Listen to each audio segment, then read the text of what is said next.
Good morning, class. Good morning, teacher.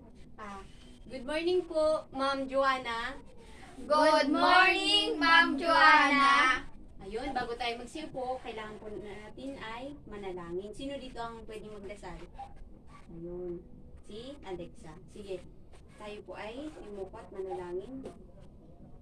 Lord, andito po kami humingi ng kalubayan sa iyo at sana po ay makasagot kami ng maayos sa aming teacher. Ikaw na po ang bahala ngayon, Panginoon. In Jesus' name we pray. Amen. Amen, ayun. Bago tayo magsiupo at tingnan po natin muna ang inyong mga silong ng upuan kung mayroong mga basura at pakitapon na lang po sa basurahan. Ayun. Sige. At pagkatapos po, pakiayos po ng upuan at tayo po, pwede na po tayo umupo. Yan. Kahapon may tinalakay tayo. Sino dito yung nakakaalala? Ako po, ma'am. Ayun, si Divine. Ano nga po, Divine, yung pinag-aralan natin kahapon? Tungkol sa kasaysayan ng Pilipinas. Oh, magaling. Ayun, palakpakan natin si Divine. Pagkatapos nun, may mga, kita niyo itong lollipop na ito dito. Opo. Oh.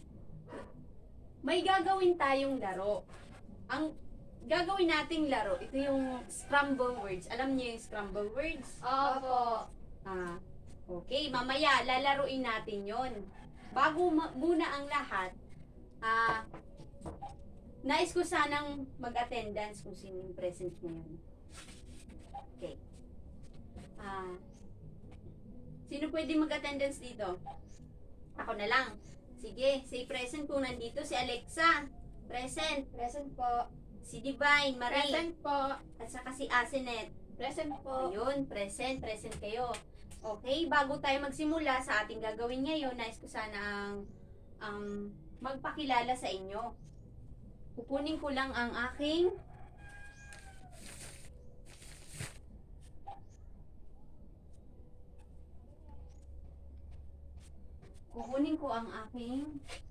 pentel pen. Magpapakilala ko sa inyo. Ako si Jocelyn Placedes. Ito po, Jocelyn. Para matandaan nyo yung pangalan ko at saka yung spelling ng pangalan ko. Ang pangalan ko po ay si Miss Jocelyn Placides. Okay. Ako ang magiging araling panlipunan subject teacher nyo. Araling panlipunan. AP. Ako ang magiging AP teacher nyo. So, kilala nyo na ako ngayon.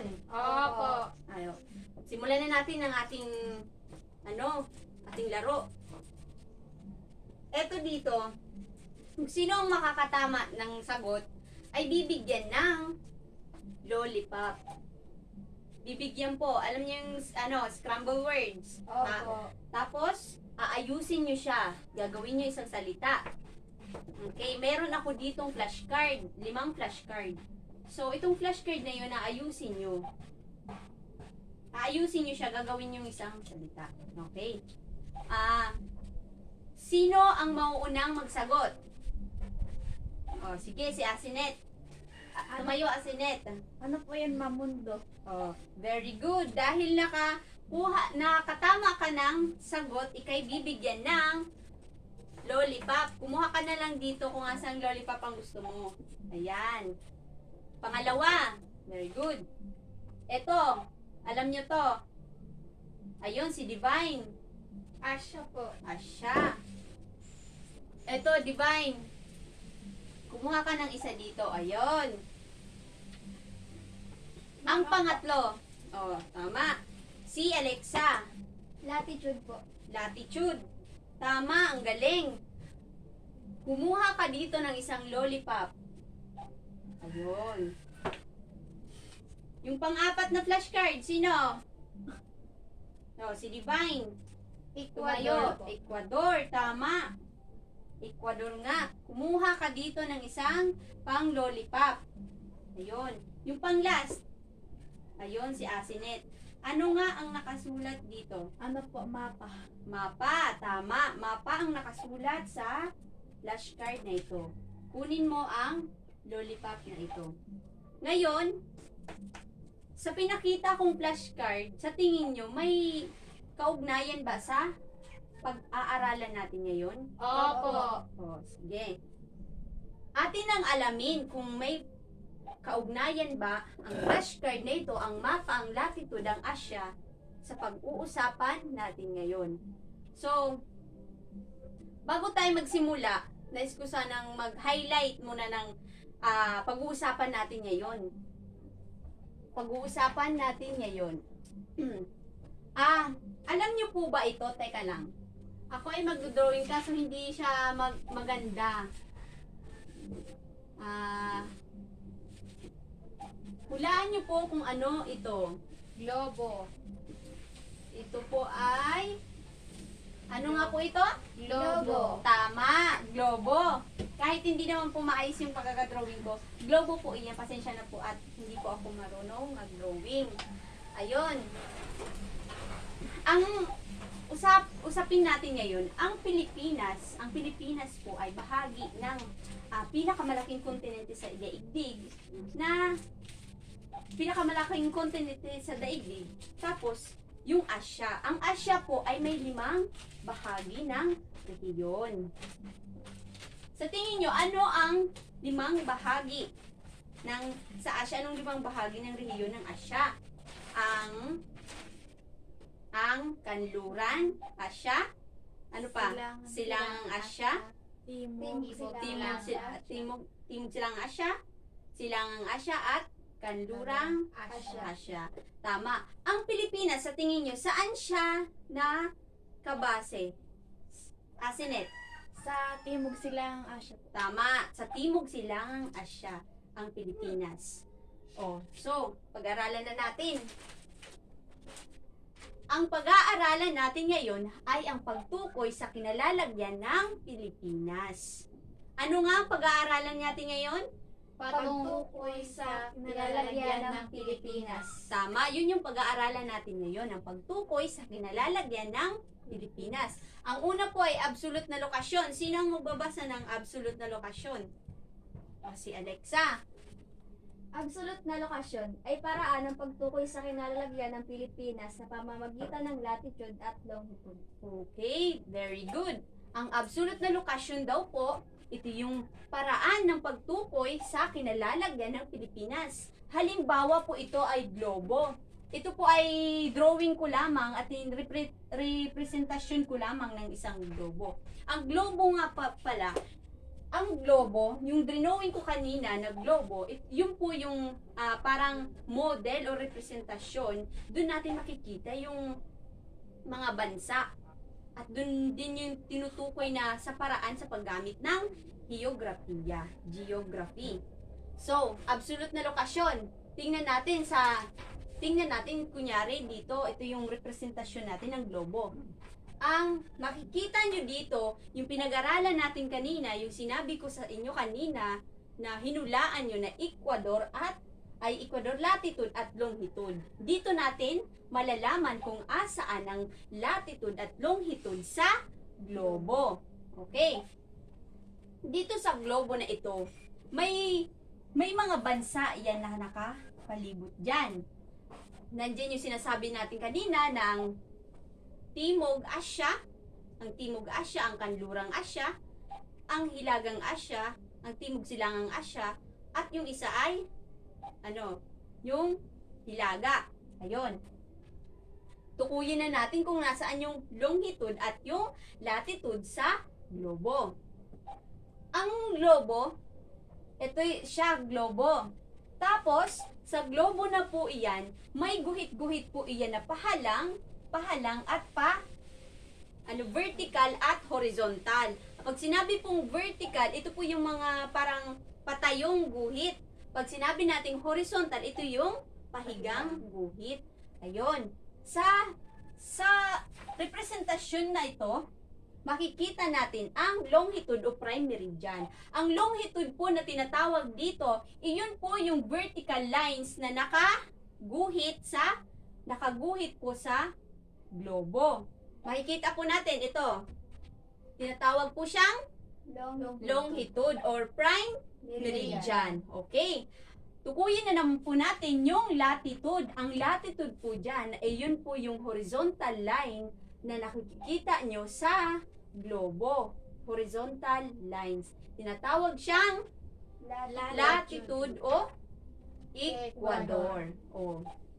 Ngayon, nalaman nyo na kung ano ang longitude at ang latitude sa globo. Pangalawa, relatibong lokasyon. Sino ang magbabasa ng relatibong lokasyon? Okay, Asinet, basahin mo. Ay paraan ng pagtukoy sa kinalalagyan ng Pilipinas batay sa mga anyong lupa at anyong tubig na nakapaligid sa isang lugar. Ayun. Ito daw yung tumutukoy naman sa na kinalalagyan ng Pilipinas batay sa anyong lupa at anyong tubig na nakapaligid sa bansa sa isang lugar. Kung ang absolute na lokasyon tinutukoy dyan, yung prime meridian at equator or latitude, ito naman ang relatibong lokasyon, tinutukoy naman dito sa isang lugar na nakapaligid yung lupa at anyong, halimbawa dito sa sa lugar na ito, ang relatibong lokasyon ang gamit niya ay yung parang binabatay yung anyong lupa at anyong tubig na nakapaligid dun sa sinasabi kong lugar na iyon. Doon. Yun yung kinalalagyan. Yun yung sinasabi kanina na relatibong lokasyon. Ito naman tayo. Ang heograpiya. Ang heograpiya, sinong magbabasa ng heograpiya? Yun si Divine. Ay ang pag-aaral ng physical at daigdig at atmosfera nito, pati na ang mga tao rito at ang kanilang ugnayan sa kapaligiran. Tama. Ang geography o geografiya ay ito ang pag-aaral ng physical na daigdig sa atmosfera. Di ba sinabi ko sa inyo, halimbawa ito, globo. Globo. Ang globo na ito ay representasyon lamang, na representasyon or model ng isang globe. Tapos, ang pag-aaral naman, ginagamit ang, di ba, yung globo umiikot. Tapos, pag umiikot yan, makikita mo yung mga lugar na yon, yung mga geography doon, mga lugar. Kaya, napakalaking tulong ng globo para mas madali natin mahanap yung lugar. Yun yung mga geography or mga lugar. Ito naman, tukuyin natin yung mga iba't ibang sa loob ng globo. Ang una, saan na nakapoint yung arrow? Sa Dulong hilaga ng globo. Ito naman, saan nakaturo ang arrow? Timog. Sa timog, tama. Ito naman ay sa globo, 'di ba? May makikita sa globo, may mga space ito. May mga espasyo. May mga espasyo sa globo. Tapos, ito naman, itong guhit na ito yung distansya na pahilaga at patimog. Ito yun yung mga distance niya, mga distansya niya. Ito naman, anong makikita nyo dito? Saan nakaano yung arrow? Sa pataas. Ang tawag dito ay naghahati sa dalawang bahagi. Ang naghahati ito sa dalawang bahagi, sa silangan at saka sa kanluran. Naghahati.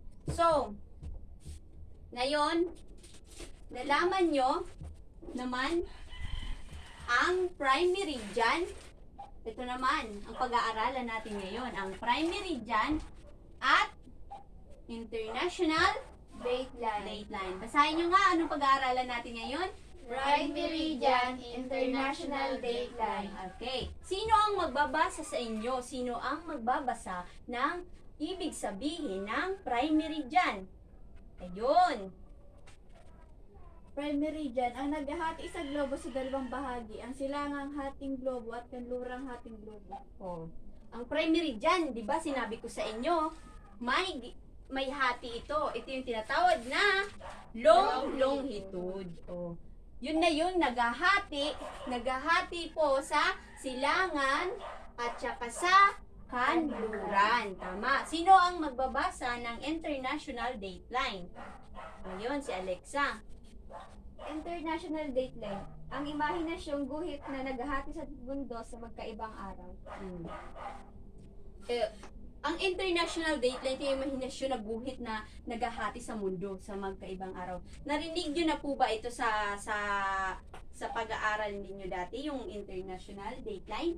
Opo. Di ba, kunyari sa globo na ito, hindi nyo siya makikita, pero ang totoo niyan, itong international dateline, ay nandyan yan, may dot-dot yan dyan dito. Pero parang visible yan siya, ay visible siya dyan invisible. Parang hindi siya nakikita. Pero ang totoo, yung dateline na yan, international dateline, ay nandyan. Hindi lang natin na nakikita. Meron talaga yan sa isang globo.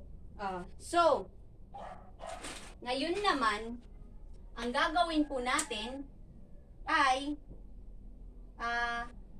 sige nga po, ano nga po ba yung tatanungin ko kayo kung asan dito ang longitude at ang latitude. Asan po dito ang longitude? Pakituro po kung asan dito ang longitude o latitude. O sige, pumunta sa unahan. Ito po, ma'am, yung longitude po. Yung guhit na patayo. O sige, very good. Very good, Asinet. Sino dito ang magtuturo kung saan ang latitude?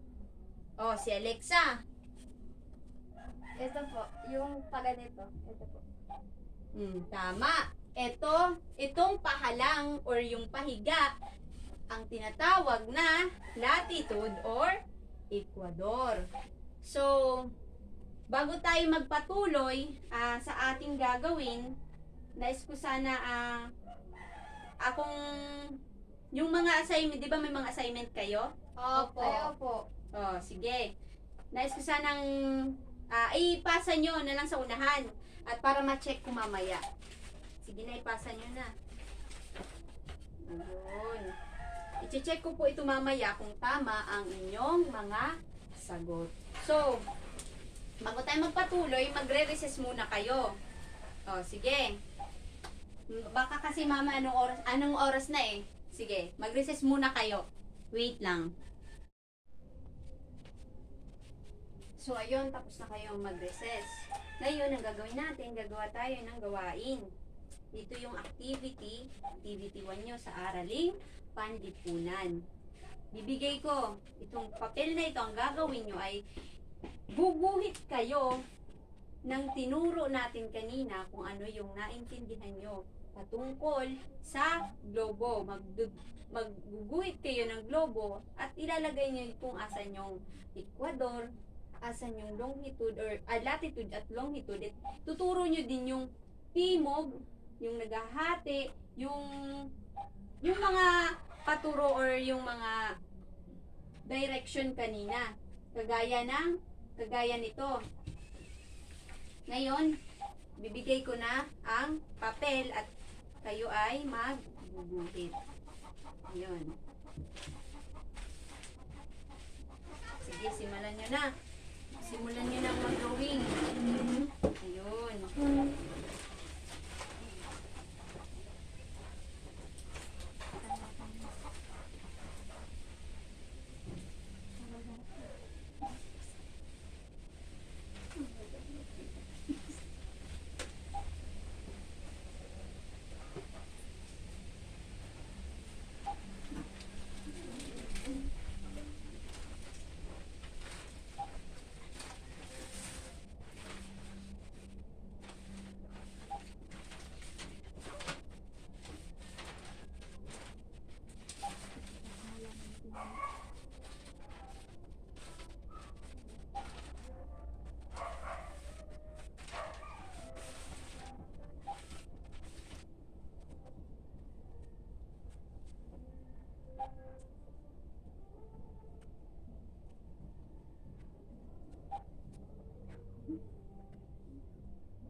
Tapos na po ba kayo? Opo.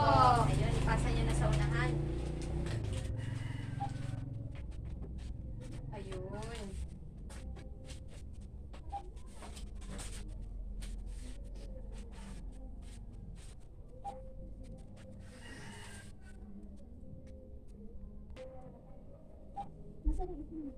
Okay. Itong binasa nyo ngayon na papel ay pupunta kayo sa isa sa unahan at i-describe nyo siya kung ano yung napag-aralan at natutunan nyo ngayon. Simulan natin kay Alexa Navarro. Ayan. Simulan natin kay Alexa. Ito po ay isang globo kunwari. Tapos, ito po ay, ang nasa taas po, ito ay hilaga at sa baba naman niya ay timog. Ang pabalang po na naguhit, pahalang, ito po ay Ecuador or latitude. Ang pa-horizon, paganto naman po, prime meridian. Ayan. Yan. Ito naman si Divine Marie. Ano ang natutunan ni Divine sa kanyang iginuhit? Okay. Ito po yung globo. Nakati po sa dalawa ang globo. Ito po ay hilaga. Ito naman po yung nasa baba ay timog. Yung nasa horizontal line niya, Ecuador. At yung nasa taas niya naman po ay, Vertical. Yung vertical ay ang vertical po ay Ecuador. At ang vertical po. Mali po. Ang vertical ay, okay na yon. Ang vertical na sinasabi ko kanina, nabaliktad lang po. Ang sinasabi ko kanina, ang vertical lines po ay ang vertical lines, vertical, horizontal pa ganon. Vertical is the long prime meridian or longitude. Ang horizontal line naman po, yung horizontal, yung pahalang, ay yun ang Ecuador o ang latitude. So, very good, Divine. Maganda ang iyong gawa. Oh, dito naman si Asinet Navarro, kung ano naman ang naintindihan niya sa ginuhit niya. Makikita nyo po dito ang dinrawing kong globo. Ang globo po ay nahati sa dalawang guhit. Ito pong tinatawag nating prime meridian or longitude. Ito pong patayo. Tapos ito naman pong pahalang na guhit, tinatawag po nating Ecuador or latitude. Ang atin pong rehiyon ay nahahati sa lima. Ang timog, hilaga, silangan, kanluran, at timog, silangang Asya, kung saan po napapabilang ang Pilipinas sila. Oh, sige. Salamat. Ayun. Ngayon, itong papel na ito ay Grigidan ko ayon sa inyong explanation sa inyong mga gawa. Okay, wait lang po. So, batay po sa dito sa dadagdagan po natin ang ating gawain ngayon. Tayo ay mag-quiz. Bago tayo mag-quiz ay kailangan po muna ninyo ang mag-review. Mag-review patungkol po sa ating pinag-aralan patungkol sa pagtukoy sa kinalalagyan ng Pilipinas. So, ang quiz natin ay 1 to 5 lang. Isauli ko tong papel na to at sa likod kayo ay magsulat. O, Alexa, Divine, at saka Sky, Asinet. Sa likod po kayo magsulat ano. Bago po muna tayo mag-quiz. Pag-aralan nyo po muna ang ating pinag-aralan ngayon na patungkol sa pagtukoy sa kinalalagyan ng Pilipinas. Okay, sige po. Simulan na po natin mag-review. Ano yung sulot na lokasyon? Ano yung paraan ng pagtukoy sa kinalalagyan ng Pilipinas sa pamamagitan ng latitude at longitude? Absolute na lokasyon. Oh, tama. Ano naman yung pahalang? Sa globe, ano yung pahalang doon? Na guhit? Latitude. Latitude, tama. Or, yun yung horizontal lines. Ano naman doon ang vertical lines sa globo? Ano vertical lines? Natawag na longitude. Okay. Ito naman, yung paraan ng pagtukoy sa kinalalagyan ng Pilipinas batay naman sa anyong lupa at tubig na nakapaligid sa isang lugar. Ano pong tawag doon? Relatibong lokasyon. Tama. Ang geografiya. Ang geografiya naman po tayo. Ito yung pag-aaral ng pisikal na daigdig at atmosfera nito, pati ang mga tao rito at ang kanilang ugnayan sa kapaligiran. Iyon po ay tinatawag na geografiya. Okay. Pag ang araw po ay nakatutok sa taas, anong tawag doon? Sa Dulong hilaga. Ang araw naman pag nakatutok sa baba, Timog. simog. Ano naman yung mga guhit na may layo or espasyo?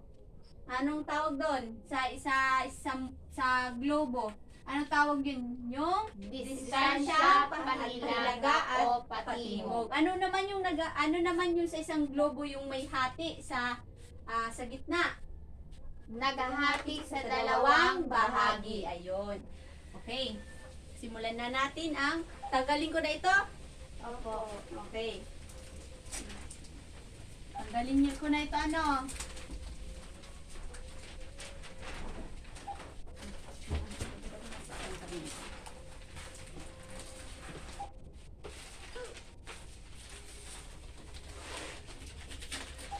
Pero ako na makita. Okay. Doon po kayo magsulat sa likod ng papel.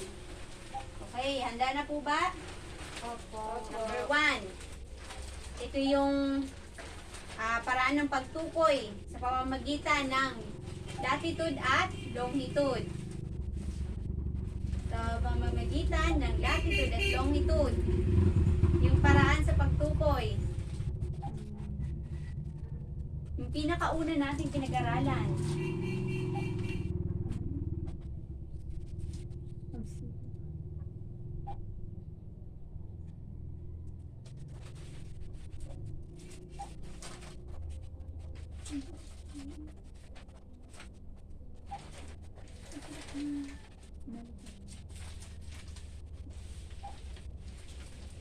Tapos na po. Pangalawa, pag ang araw ay nakatutok sa taas, anong tawag doon sa globo?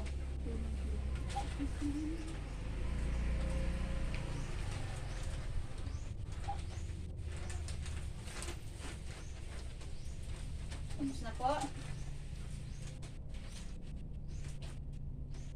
Ito naman yung pag-aaral. Pag-aaral ng physical na daigdig at atmosfera.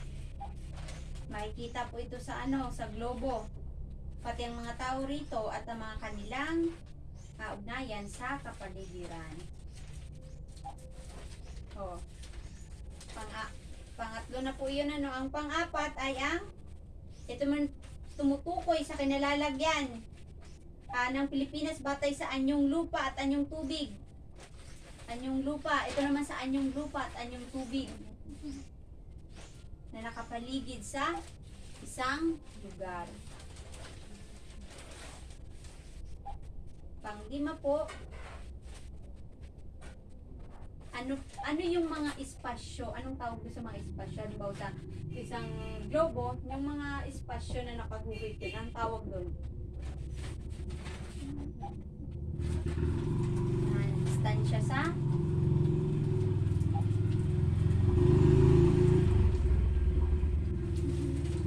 saan? Saang lugar? Distansya sa saang lugar? Distansya sa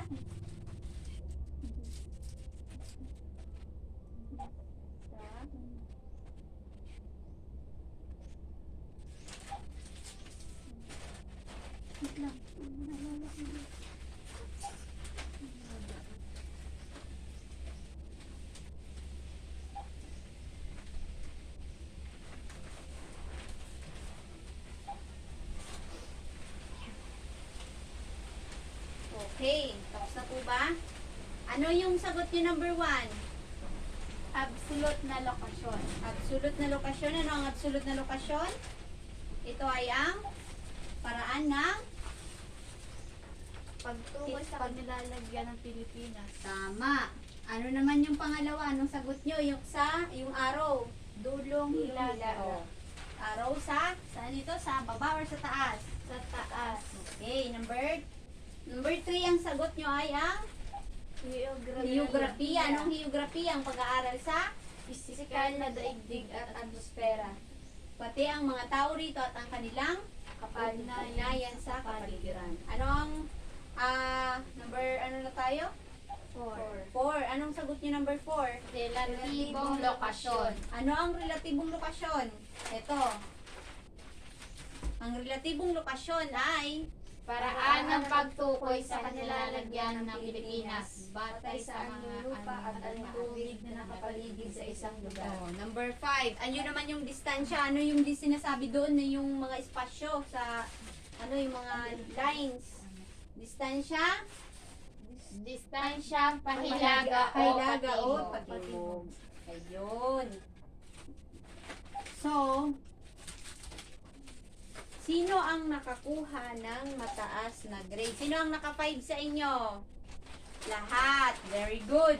So, ipapasa nyo yan sa akin. At